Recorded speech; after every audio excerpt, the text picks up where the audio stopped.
We'll call this council meeting of March 25th to order. We respect and recognize the First Nations within whose unceded lands the village of Kaslo is situated, including the Ktunaxa, the Snipes, and the Silts people, and the Indigenous and Métis residents of our community. I have a motion to adopt the agenda for the meeting as presented, moved by Councillor Bird, seconded by Councillor Brown. Any discussion? All those in favor? And it's carried.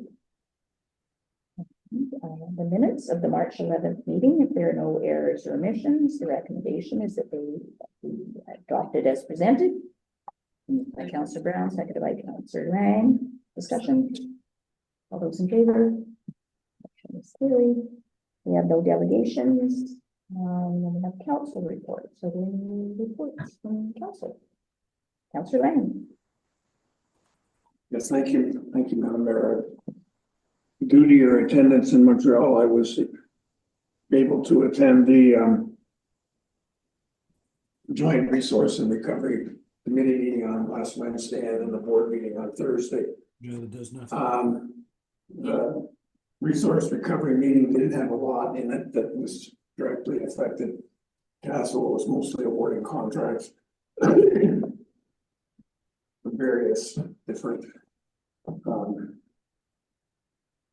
mostly landfill maintenance, and then the inevitable raising of the tipping fees, which happens every year. So that was included in the, and that passed. The board meeting on Thursday was probably the most unusual meeting I've ever attended. And I've attended a lot. I attended a lot of RDCK meetings, especially when I worked there. And there was 27 motions to reduce the requisitions for taxation. Most of them, a lot of them centered around taking money out of reserves rather than asking for raising cash from the taxpayers.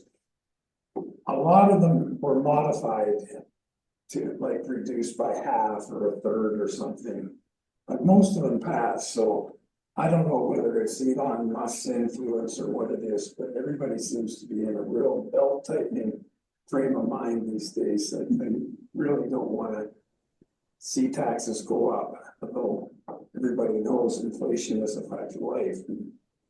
So it was interesting from that point of view, and but they got through it and they adopted a budget. So I'm sure all that information will be made public here in a short while for anybody that's interested. So thank you for that. All right. Well, thank you for stepping in, and I hope it was helpful me reviewing the agenda package ahead of time, because I actually did grab a few things that were missed that staff had sent in. Our grant application for the events committee, that was missed. And what was the other one I had in there? There was another thing that I had asked you to ensure that was on there, but they covered it. They endorsed your participation at FCM. Thank you. That was good. Yeah, it's now for 2 years, so it was a 2-year commitment. Any other reports? Councillor Leafwood. Through the chair. Just I don't know, I could have probably done this in committee meetings, but our volunteer fair is happening on April 12th. We sent correspondence out to, as many organizations as we could. We've got about 10 that have responded saying that they're coming. Unfortunately, our ad didn't make it into the Pennywise, so anyone who belongs to any organization that got an email or would like to come, please let us know. All of council is invited to the dinner after. It starts at 5:30. You just have to let us know what your meal choice is by Friday. So it's either meat or veggie lasagna. Yeah, so I think it'll be good. Like, a lot of people are quite excited about it. And so, you run into anyone who belongs to a nonprofit or some kind of organization, tell them to email the events committee, and we will be putting out some kind of advertising, probably on social media. Thank Thank you, Councillor Leahy. Any other reports? All right, and so when I provided my written report, so if there's any questions, please let me know. I tried to cover a lot of ground and there's lots of stuff from the local government leadership academy, and it was lots of information to take in, and I only put it in all the different points because it was hard to capture all the conversation. It could have been way longer. Yeah. But I already thought it was too long. All right, so we have no committee meetings, so we'll move into staff reports. Theo Baker. Sorry. Oh, I was thinking. Oh. Stop. I've been thinking. Thank you, Mayor Hewitt.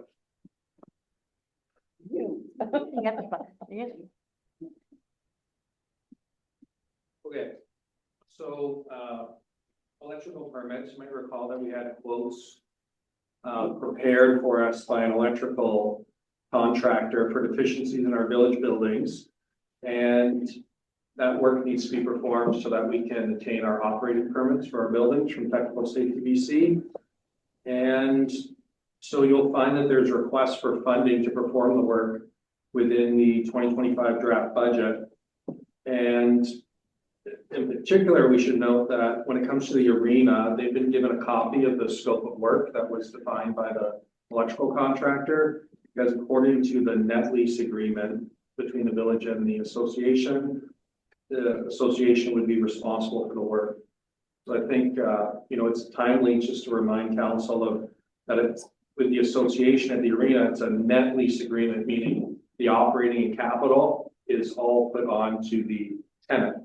And that would be in contrast to a gross lease agreement where all the operating capital would be on the village. And then you might recall that when it comes to the thrift store lease agreement, it's kind of in the middle. There's operating expenses that would be the responsibility of the tenant, and the village would be responsible for certain aspects of capital.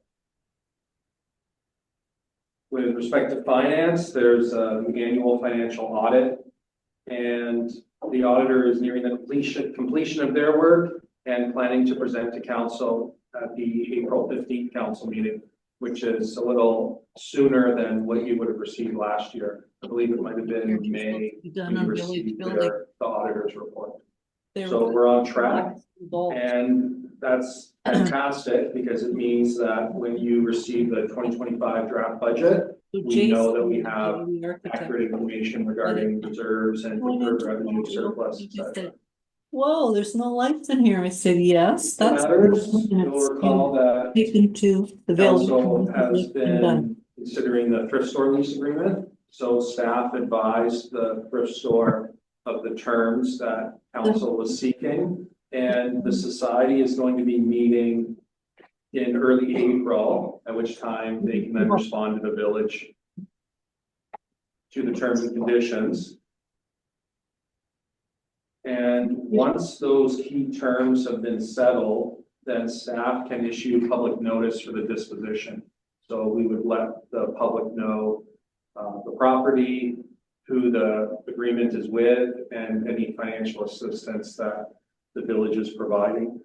In the meantime, the society requested that the village help move a shed on their property, which would require staff time and equipment. And so we're going to hold off on performing that work until the lease agreement's been settled. With respect to personnel, you might have seen that there's a temporary laborer position that was posted by the village, and that's the backfill for a temporary vacancy with a public works employee. So we'll see if we can get someone on board to help us through cleanup from winter, sand, and then moving into spring where we start to pay attention to the parks and do spring cleanup. Just want to make sure we're not short staffed during that time. You might recall a wood smoke reduction program. So the province spearheads it, and then the regional district coordinates the work on a regional level. And the village has historically provided some funding towards that grant program. And we received notification recently that the RDCK is not going to be administering the program. So village staff are going to find out, does that mean that the program is not going to be available in our area? And or does it mean that the province is potentially going to be managing it some other way? So if it means that the program won't be available, then we'll simply remove that grant funding from our budget. And for 2025, it was only going to be something like $200. So $500 is kind of the max that we might have had in the budget, but based on how it looks historically, $200 was all that He was on here. average was being accessed. Council's been provided with a 2024 annual water report, so that's with respect to our water system. And just to give you context of why you're receiving it, simply for your information. So you might find things of interest in there. How many liters of water can we provide in a day or a week or a month? And you know, what are the types of bacteria or other contaminants that the village is testing for, those kinds of things. So you'll also find that at the time of perhaps the annual report, you might find staff reference those types of stats or bits of information. The campground, once the campground operator is back in town, staff are going to meet with them to work out details of the campground policy that council took a look at about a month ago. And there was a couple of tweaks that council was looking to make. So now staff will meet with the operator and see if there's any other tweaks or adjustments that need to be made, and then come back to council to have that policy finalized, which would then give staff the ability to finalize an agreement with the operator for the next 2 years, possibility of a 3rd year by mutual agreement. The South Kaslo development plan is well underway, and council had asked for information about the engagement plan. So that's been provided to council as an information item within the agenda. And a background report from the consultant will be provided to council by the end of April. So you get to take a look at it, the actual background information that's been gathered by the consultant. And then a stakeholder meeting is scheduled for May 1st. So that would be, you know, the Housing Society and other organizations that have some skin in the game with respect to the development. And then in the evening would be a public open house. And that would take place at St. Andrew's Hall. And if council would like to meet with the consultant independent of that stakeholder meeting or the open house, then it can be arranged. It might make sense to do it, you know, perhaps before the stakeholder engagement, or council might even like to, you know, be a fly on the wall for that stakeholder meetings, as well as be at the open house and hear what is of interest to the public. And then, since you would have received all that background info by the end of April, you'd have a pretty good idea of what the public's interested in and what is the state of everything. And so then it might make sense to meet early on the morning of May 2nd. And so I know certain councillors have restrictions or constraints with respect to work. And so, you know, either, you know, early afternoon on the May 1st or early morning on the Thursday, the May 2nd might, or we're hoping, would provide council an opportunity if you want to meet directly with a consultant. And maybe just to note that, you know, that would still be an open meeting. So even though, you know, it would be just for council, you know, the public can still attend online or in person or whatever makes sense. So if council is looking for that kind of one-on-one, then perhaps direction should be provided to staff on what day and time makes sense. There's a couple of items I thought I'd mention related to planning that aren't on your printed CAO report. One is the South Beach Working Group made a delegation request to the village and was hoping to be here this evening. And what they provided was, you know, the topic, the South Beach development. And they provided a few aerial images of the South Beach area, but they didn't advise on exactly what they were interested in talking to council about or what the ask was. And so staff asked for that clarifying information and hasn't heard back. And so weren't able to, you have them appear as a delegation because we're just not too sure what they're looking to present on. And then there was another delegation, was the Kaslo Housing Society, and that was in relation to the mobile home park. And so staff have received some clarifying information from them. And one of the requirements to appear as a delegate is that they come and speak to a topic that's on the agenda. Some municipalities don't let you speak on a topic that's on the agenda. In our case, we want it to be on the agenda and then the delegation can appear. And so what we've asked that group to do is provide a letter to council or the village that we can then add as an item, a business item on your agenda, and then they can appear as a delegation. So at this point, we're hoping that'll be your next council meeting. When it comes to protective services, there's Indigenous engagement requirements, and at your last council meeting, you were asked to provide direction with respect to a memorandum of understanding with the regional district, as well as how much funding to provide the regional district to collaborate on Indigenous engagement. And so staff have that direction, and since then, the province advised the village that there's an additional $42,000 available to the village put towards Indigenous engagement. And so staff have advised that we would be interested in that money. And what it would allow the village to do is then provide additional funding above and beyond the $15,000 that council already approved towards collaborating with the regional district. So staff will advise if that additional money is provided by the province.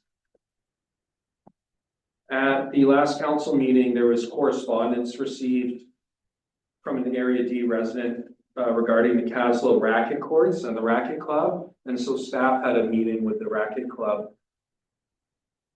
last week and received clarification on what the issue was. And from staff's perspective, it doesn't look like any actions required of the village at this time, but if council has questions or requires further info, then please feel free to let us know. You'll note that on this agenda, you've been provided with a copy of the draft active transportation network plan. So that's provided as your information, and it's also available now to the public. There's sections that have not been completed, and that's okay because the consultant requires information from the public survey and open house that's planned for April 1st, and then they can finalize that report. So if there's feedback or commentary or questions of council, it would be good to receive that in the next couple of weeks so we can direct it to the consultant. And then by the end of April, we can present the final plan to council. And the last item would be correspondence that was received by the village from residents near the skate park regarding safety of children and road signs. So it's just to let council know that that was redirected to public works staff so that they could take the public's thoughts into consideration when they're making changes or improvements to street signs. You'll recall we did a partnership with ICBC in 2024, so we know exactly what we need to be doing with street signs and road marking. So we'll pair all of that together and take action as appropriate. And that is it. Thank you, Mayor Hewitt. All right, yeah, I think we did it by now. Any questions for CEO Baker? Councillor Brown. Through the chair, first, not a question, but when you're looking for direction, for myself, 8 a.m. on May 2nd. 2 p.m. I'll be at work, but I don't work until 9, so I would have an hour that morning, and then I'd be in favor of doing that. And if I might have a second through the chair. When you mentioned a mobile home park, I don't know anything about that. Could you provide context? That's the first I've heard of it. I'm not sure what you're referring to. Mayor Hewitt, so through the chair, there's a mobile home park in Kaslo. Oh, The existing mobile home park, and so it looks like there's an opportunity for the housing society to take a look at that and see if there's an opportunity for development. And so they're keen to chat with council about possible partnership. Any questions? Councillor Bird? Through the chair, so I read carefully the engagement plan with the South that was provided to us, which is just only slightly different from the engagement plan we saw when we first sort of were introduced to Barefoot Consulting and what they expected to do with the contract with the village. And so there's some discrepancies here, which is fine, but yeah, I was looking at that and thinking stakeholders should have been notified by the end of March for interviews, presumably Actually, interviews. have you refer that to that Yeah. item when it comes Okay. up on the agenda, Yeah. because then the manager of strategic initiatives can speak to it. Oh, He's perfect. on the line, Okay, that's if that great. works for you. Yep. Perfect. Okay. Yeah. most Because then because if you've got multiple questions, it's Mhm. probably better to. do Okay, that. that's great then. Okay, thank you. Anyone else? Um. May 2nd at 8 AM work also worked for me. And for protective services, did we get clarity from the regional district yet on what their engagement plan is gonna look like and whether the village will get value out of it, irregardless of us getting more money? Is it still, would there still be value in us giving them the full 40,000 if we still don't know what the engagement's gonna look like? We can review it. So staff had an hour-long conversation with a couple of members of the RDCK staff. And by the end of it, felt more comfortable with what the regional district has planned. And part of the challenge is that there's, other municipalities and members that are participating in this. And so to have Kaslo not providing the same level of funding that the others have poses one challenge. And from staff's perspective, we're concerned about that at all, but certainly understand that it makes it more challenging for the regional district. And when staff shared with them the types of engagement that the village is keen to be involved with our Indigenous populations, there, some of those, like our flood mitigation and emergencies related to our water and sewer could be responded to by the regional district. And so there's some overlap between the village's interests as well as the regional district's interests when it comes to mitigation and recovery and when the incident's actually happening. And so, yeah, staff felt a lot more comfortable seeing that there is more overlap and does make good sense for there to be full collaboration. And so staff were not willing to budge on the 15,000 because obviously that's what's been approved by council. But once we received information from the province, there's additional funding available. It felt like there was some room to reconsider. Thank you. So you'll bring that back, and because I'm just concerned that we're not gonna, as council and as the village council, aren't going to be might not be adequately served by that engagement if we're not actually getting to engage with any of the Indigenous population. If it's all gonna be through the regional district and not our council and our staff. Those would be my only concerns. And last one is on skate park safety. I wonder if we can refer the writer of the letter to the active transportation network plan and see whether, have them read it because it's part of the agenda and see if what's contained in that might address their concerns, and also that ICBC report. And if we're going to start acting on that, if we can let them know about that, that those studies exist now and that they have access to them, and it might answer their questions. But it doesn't mean that we'll immediately act. But if Public Works can figure something out, it sounds like it could be for one of the things, a simple solution. Yeah, I can over that. Councillor Bird. Through the chair, so we have as, given to us for our information, the draft of the, active transportation plan. And we've also seen at our last meeting, we saw the signage, the efforts made through ICBC and the village, about safety on our streets and recommendations that came from a good analysis of that. There's also an ongoing accessibility, Kaslo accessibility study, of which I haven't seen any draft at this point. I don't think any of us have seen a draft. Yeah. They should all work together, and my question is my concern is that they're being developed like in silos separately, and I would like some reassurance that there has been actual interaction between the three efforts that are ongoing right now. Well, I can say I certainly saw in the active transportation plan reference to the ICBC study, so they have looked at that, but I don't think ICBC would have been able to look at our network plan because it wasn't in development when they did their work. I don't think that. Oh, I answered, but I guess it was for you. All for you there. You are 100% correct.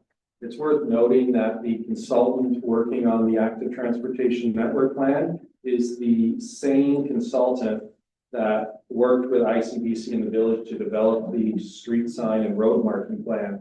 And so that was deliberate in order to ensure that there was some consistency between the two plans. And staff are aware that the accessibility plan has not been finalized, and it's on council strategic priorities to have attention paid to it. And so it might make sense for the two plans that are complete or nearing completion to then influence the finalization of the accessibility plan. Councillor Weekly. Through the chair. There is a draft plan for accessibility. We did create one when we created the committee. Oh. And we also, through that committee, did identify some stakeholder groups that the active transportation could possibly contact for their plan. And I believe that they did contact some of those organizations. We haven't had a meeting for quite a while. No. Yeah, we should maybe have one. Well, our corporate officer. Yeah. CAO is Yeah. very busy right now with budget, so Yeah. it's understandable. Yeah. Councillor Brown. The chair, in terms of skate park safety, I think it's also perhaps worth noting to some of the correspondence that we've received. Item 5.8 is a street closure that's specifically around bicycle safety. So, you know, like I'm very sensitive to not acting on these concerns. We've been hearing a lot about them, and we certainly don't want something to happen while we're aware that there's something there. But I do feel like through all these studies that are happening and certain things that we're starting to see come up in the community, that there are things that are starting to come up to address it. Perhaps the individuals who have sent that correspondence in are not aware of or could be invited to be part of these efforts, so that they would feel and see that things are happening to improve that safety condition. Okay. Any other questions before we move on? All right, so next is correspondence. We've got 3 items of correspondence. And one of them was regarding the safety near the skate park. Information, supplementary information regarding the hospital auxiliary and communities in bloom. And then we've got the active transportation network plan, and we do have manager strategic initiatives. I think he's still on there. Oh, yeah. So I think now would be the time if you. Or do we I don't think we have it later on. No. Nope. So if you have questions for Ian regarding the engagement Councillor Bird? Through the chair, where is Ian? Hi, Ian. There he Pop is. into view when I speak. There we go. Good evening. Through the chair, you mentioned stakeholders and the Can't hear engagement you, plan. So, Ian. We're working on it. oh, okay. Try now.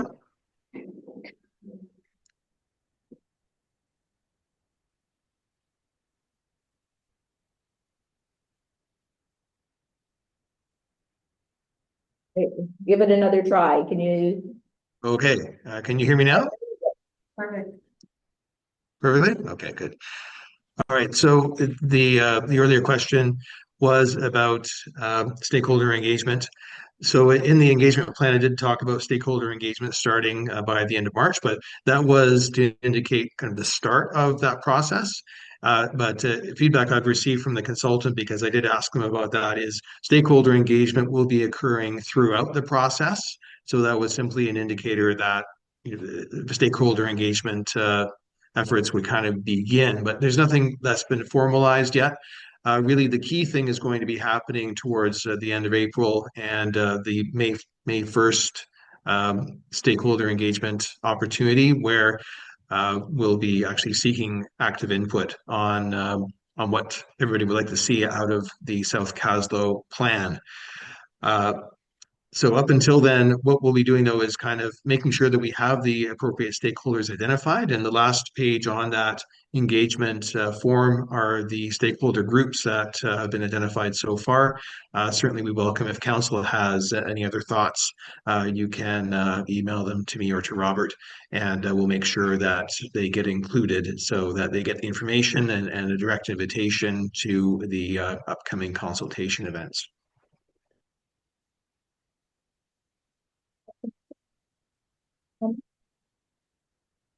Yes, through the chair. No, actually, I have another thought. That would be all right. I am still not sure what the footprint of this plan is. When you say South Kaslo, I haven't seen a map showing me what part of South Kaslo we have engaged this consultant to examine. Yes, through the chair, I can pull up the map. It's basically the OCP map that identified the South Kaslo lands that were also identified in the previous land inventory report that was done in 2018. So I can just call up that map if you just bear with me for a second.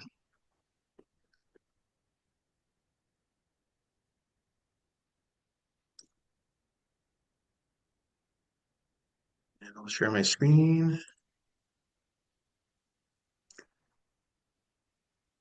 So if the admin can allow me to share my screen. There we go. Thank you.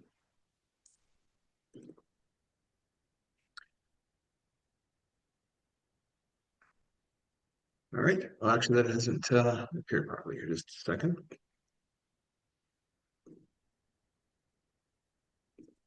There we go. So the area is from the river north to Arena Avenue is the primary area where we're looking at residential development. And then there's also this large rural residential area between Arena Avenue and Castle West Road / Belfour Avenue to the west of the Riding Club. So that is the scope of the Castle South area that we're having the consultant look at. Not so much the area around the Riding Club and emergency services, but this area of rural residential, potential multi-residential, and that includes the old Lovers property site that the Housing Society had previously been interested in, is also included in the scope of the study.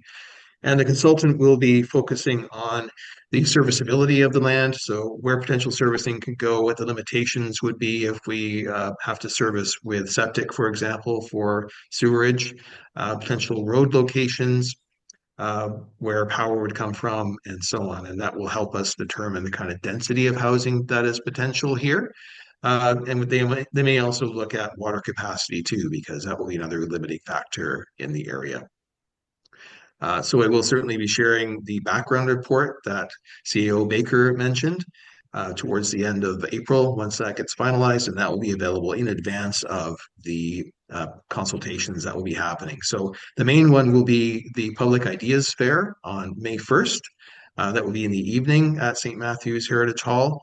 And the stakeholder consultation will happen before that in the late afternoon. And I think we're possibly looking at council engagement on early in the morning on May 2nd, but I would need to confirm that the availability of the consultant with that if council provides that direction formally. Any further questions on that one? Go ahead, Councillor Bird. Unless there's somebody else, I'll let, okay, well, we'll let Councillor Beekwood go now. Through the chair, I just had a comment about, there is a lot of online engagement in this plan. And I know there seems to be a couple of opportunities where it says in person or virtual. But like as we saw with DOC, people really like to have in-person consultation in Kaslo. So as much as possible, any of those stakeholder or engagements should be in person, I think. Yeah, through the chair, absolutely. There are going to be a minimum of 2 major public stakeholder events. So this initial one that kind of kicks off the whole process on May 1st.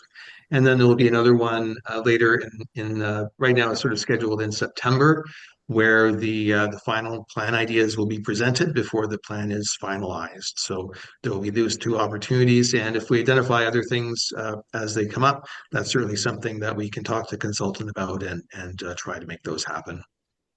Okay, thank you. Any other members of council have questions before I go back to Councillor Bird?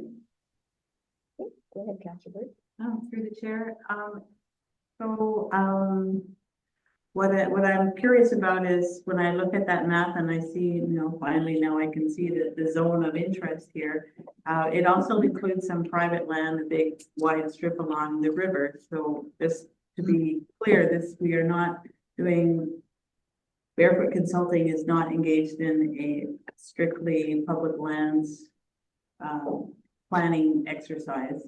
It also includes undeveloped private land. Yeah, through the chair, it's not a focus of what they're doing. They really are looking at the village land, but they will have to consider what the potential use of that private land could be and how it might fit in. So it is identified on the OCP map as part of that planning area, but that is something that I brought up with the consultant and will be kind of evolving that kind of scope with them because we can't speak for the private landowner what they want to do, but we don't want to come up with a plan that simply isn't going to work if that land kind of gets in the way of things, if you know what I mean.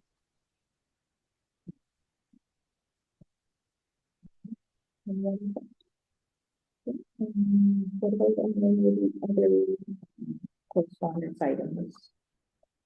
There's the annual water system report that CAO Baker referred to, and notification about the approved street closure. Then copies of the outgoing correspondence and UBCM membership.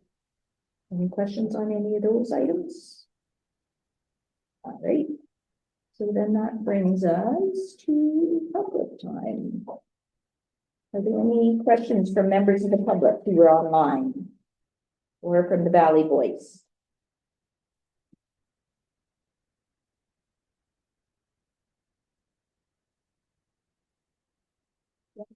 You can unmute and ask your question.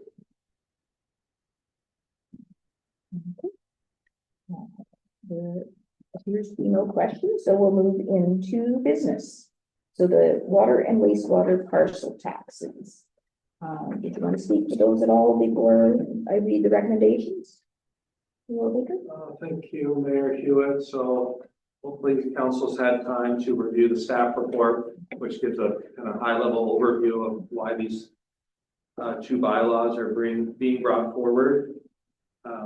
Certainly, I think council's aware of the deficit we have with respect to our assets. And so this is a piece of the puzzle. And council, can imagine you certainly aren't keen to significantly increase taxes.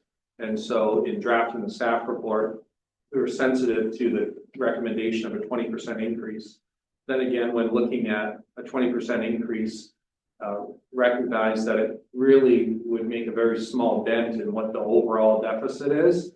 And yet it's still something we need to work towards, and generally felt like it was something that the public could accept. And so, you know, when council considering the draft bylaws, certainly open to a different percentage, we would just need to, you know, come back with a revised bylaw and potentially modified percent. We'll let council discuss and provide direction to staff. Any questions for the CEO Baker on either of those, the water or wastewater? Okay, so then the first recommendation is that the wastewater parcel tax bylaw number 1313/2025 receive first, second, and third readings by Councillor Brown, seconded by Councillor Leafwood. Any discussion? All those in favor? Motion is carried, and that the water parcel tax bylaw 1314/2025 receive first, second, and third readings by Councillor Brown, seconded by Councillor Bird. Discussion? All those in favor? Motion is carried. So we've got a beer garden application. Do you have to remove yourself? No, no, okay. No, fine. No, well, I think we saw because you are appointed as an app. Yeah, we got that email. All right. So the recommendation is that a beer garden license be granted to the Kaslo and District Arena Association for the 2025 Logger Sports event occurring May 18th and 19th, 2025. Moved by Councillor Lang, seconded by Councillor Brown. Any discussion? All those in favor? That was carried. Beer garden regulation. Thank you for taking the time to go through all that. That was a lot of research to do. So the recommendation is that a bylaw to repeal the Village of Kaslo Beer Garden Regulation 1315/2025 receive first and second readings. Moved by Councillor Lang, seconded by Councillor Bird. Are there any questions? Councillor Legal? So just to go back to the beer garden license, it's actually the 17th and 18th. Oh, okay. I think I wrote an application. Okay. So can we just make that as a friendly amendment? Okay. All right. So back to so moved and seconded. Any further discussion? All those in favor? That motion is carried. Next is a draw for the Kaslo and Area D Arena Property Reserve Fund. Recommendation is that $36,025.88 be drawn from the Kaslo and Area D Arena Property Reserve Fund and dispersed to the Kaslo and District Arena Association for improvements that are aligned with the fund's purpose. Moved by Councillor Brown, seconded by Councillor Lang. Any discussion? All those in favor? It's carried. Next is Economic Trust of Southern Interior. So ETSI, BC. Always it gets pointed out to me by the chair of ETSI, BC, who sits at the regional district, that you got to have the BC. So the recommendation, unless you have any questions about the project and the grant, no? Okay, so that the village applied for $75,000 from the Economic Trust of Southern Interior Building Economic Development Capacity Grant Program for funding towards the Kaslo Rural Innovation Center. By Councillor Brown, seconded by Councillor Lang. Discussion? All those in, no? Okay, go ahead, Councillor Bird. Through the chair, it's explained in your notes, thank you, that there's no issue with matching funds on this, and that an ETSI grant requires matching funds, and we're good on that score. But I'm looking at the revised 2025 project funding, we've got on page 2, and this is from our budget discussions. It is still a kind of a draft, is it not? Through the chair, council has not approved capital funding for 2025. And so notwithstanding any decision here to apply for the funding, council would still need to approve of the project, the Campbell Memorial Center building project, in its entirety. That is recommended. Yeah, I'm not sure I understand, actually, notwithstanding the fact that we haven't approved the budget, we have approved the project, is that what you're telling me? Through the chair, so the council has done is approve a 5-year financial plan. And so the Campbell Memorial Center project in its entirety is well underway and we're moving along with it. And perhaps the way to look at it is this would provide potentially an additional $75,000 to go into that project. And every year council's asked to approve a 5-year financial plan. And so in that respect, you would be reaffirming the project that's already well underway. And perhaps, you know, it might seem somewhat redundant or perhaps unnecessary to approve a project you've already approved. However, we'll call it $1 million project was approved for 2024. It hasn't been completed. It needs to be carried forward into 2025. And so in that respect, you're reaffirming that the project will continue and carry forward through 2025, all the way through to completion this year. And for the purposes of today's decision, it would simply be, let's also add an additional $75,000 in grant funding if possible through CBC.